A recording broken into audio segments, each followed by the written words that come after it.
After school, the little boy headed home as he did every day. But that afternoon, something felt different. As he approached his house, he could already sense that something was not right. His father was a carpenter, who worked hard with his hands. But he had a serious struggle with drinking. His mother worked tirelessly as an akara seller, doing everything she could to keep food on the table. They were not a wealthy family, but she never stopped trying. That evening, his father sat with a bottle in his hand. The boy looked at him quietly. He had seen this many times before. His father was often angry and distant after drinking, and the peace in their home seemed to disappear whenever the bottle appeared. But this time, the boy noticed something else. Something his parents could not see.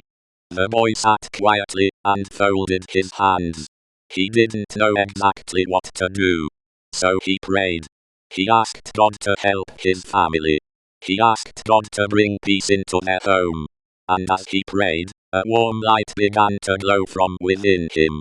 The same mysterious light that had appeared in his life before. Then suddenly, his eyes were opened. Behind his father, he saw a dark evil spirit. It was feeding on his father's weakness and keeping him trapped in anger and drinking. The boy was frightened. But he remembered the light. And he remembered that God had not abandoned him. The boy stood up.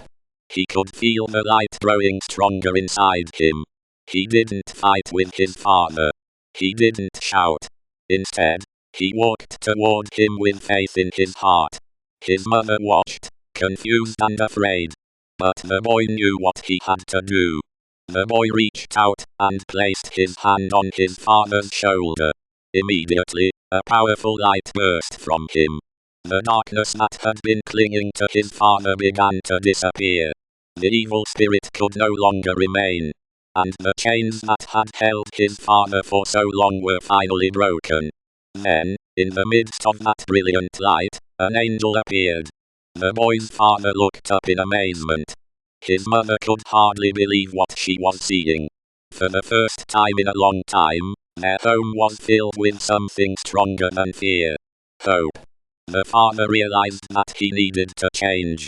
And his family realized that God had answered their prayer. From that day forward, their home began to change. The family sat together, shared their meals, and found joy in one another again.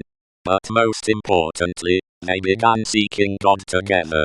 One evening, they gathered around the Bible and prayed as a family. The little boy had entered his home carrying a school bag. But he left something far more precious behind. Light. And once again, the light had found a home.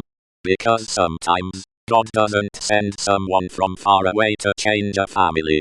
Sometimes, He places the light right inside the home.